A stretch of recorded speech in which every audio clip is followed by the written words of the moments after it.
Hi, everybody. Jack O'Malley with you from the office of the 101st District. I'll tell you, we've been laughing here because this independent redistricting commission has been drawing some different maps and this and that. And I will tell you, I want to be polite because these are citizens trying to do this. But I've been watching them draw maps here in the northern districts, and it is obvious they really don't know what they're doing. And I'll just leave it at that. But if you haven't followed the Independent Redistricting Commission, you should, because you should. And you can have input on these maps that they're drawing. So I'll try and get that link posted on the Facebook page here, so that you can link to it, see what they're doing, and comment on the districts they're drawing. So it's a visual thing, so it's kind of hard to do. But if the redistricting commission isn't on your radar, it probably should be. As a state rep, I really, under the new rules, I'm not allowed to weigh in to the commission, but. Yeah, it's pretty sad.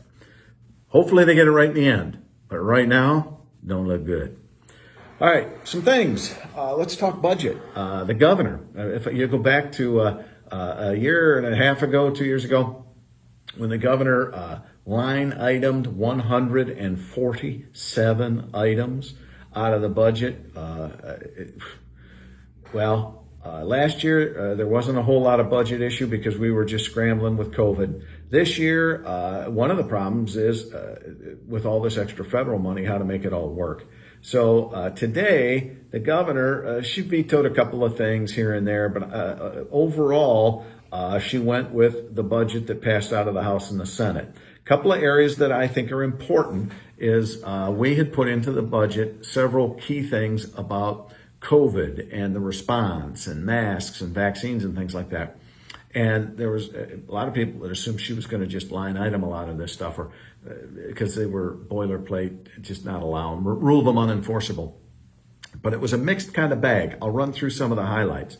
The boilerplate language that said the state cannot impose any vaccine mandates or state passports, vaccine passports, she left in because she basically claims it's toothless, so it can be there. It's not a problem. But it is in there, saying that the state cannot have vaccine mandates, statewide mandates, and a COVID passport. It's there. Let's see here. The other one that she left in was the higher ed that says higher ed universities, they can have mandates, but they must allow broad exemptions. All right. Well, she says, we'll leave that one in because really universities are autonomous and they can just ignore this anyway, so it doesn't matter. But it is there.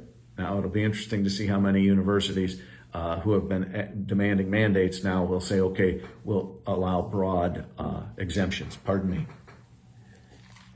Got dry there for a second. Mask mandates. We had boilerplate in there that said no mask mandates. She ruled that one unenforceable, saying that the state cannot tell elected local officials basically what they can and can't do. I disagree with that, but at least through boilerplate, I guess, to give her a nod there. So 2 out of 3 ain't bad, I guess, but again, kind of shaky. One area. Another thing that she agreed to was that the governor, administration, must report to the legislature on any future pandemic orders. So that's a little cooperation that was not here a year ago.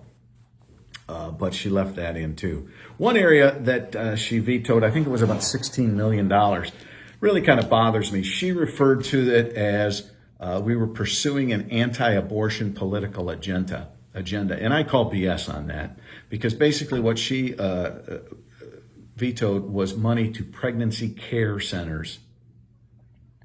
I've been to the pregnancy care centers in my district and others. These are centers that are focused on accepting that young mother as she is. Pregnancy care centers don't want you to get an abortion, but they're not going to stop you because they will take care of you and love you for who you are, and they will support you on the other end. Now, again, hear me out. Pregnancy care centers don't want you to have an abortion, and they're going to show you all the alternatives like adoption and that sort of thing. They don't want you to do it. But if you should choose to go and have an abortion and then come back to them, they'll still love and care for you. So to say that pregnancy care centers and this money was for an anti-abortion political agenda, horse hockey, Madam Governor, horse hockey. Pregnancy care centers are doing God's work here on earth. So I'm sorry to see that, but we'll be back to fight another day on it, most definitely.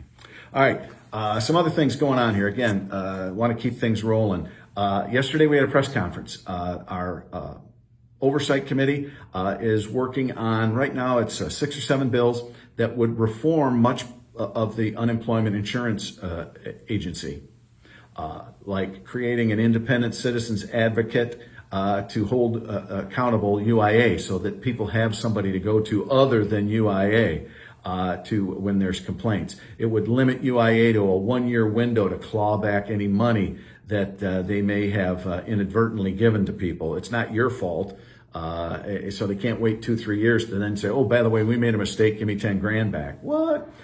So that would be in there. It would require the UIA to provide complete case files when information is given to administrative law judges. That's something they weren't doing here over the last year. Also, it would require UIA to complete reviews and determinations within 10 business days. Now, there would be kind of, as the chair said, an off-ramp in case there were extenuating circumstances, but it would have to be very rare and very extenuating.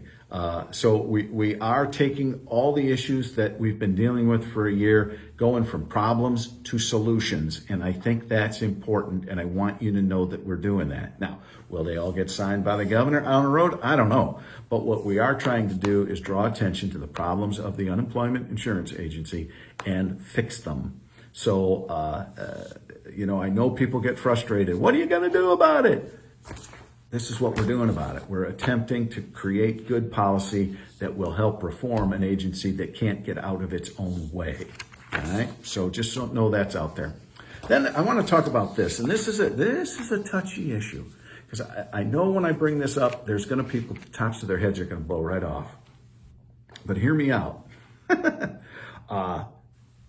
Representative Andrew Beeler has House Bill 5097.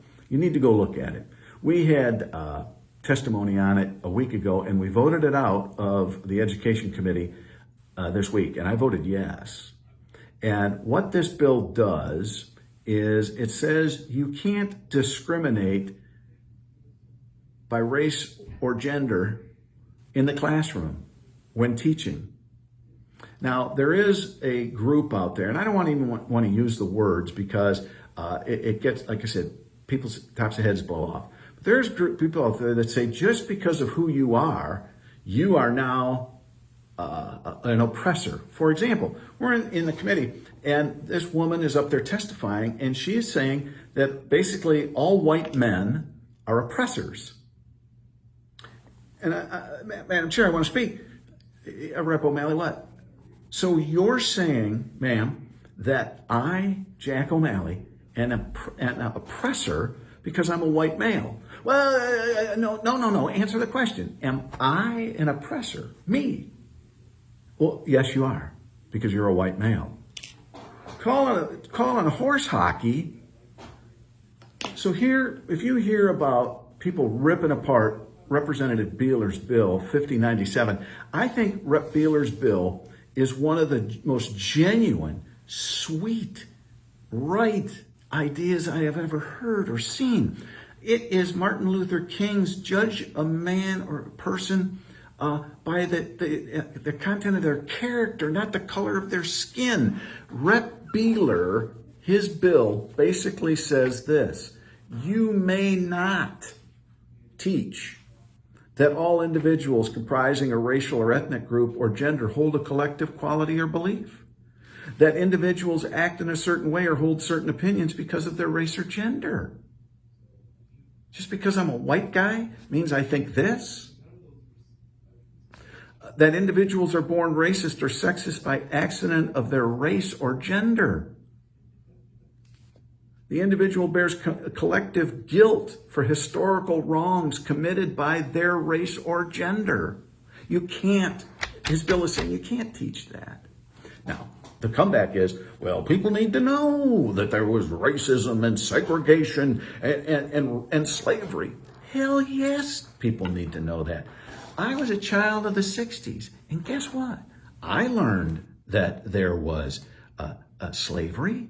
And heck yeah, I saw the fighting in the streets. And I remember George Wallace saying and doing the things if you stand in front of my car, I'm going to run you over with my car. I remember that. I saw it.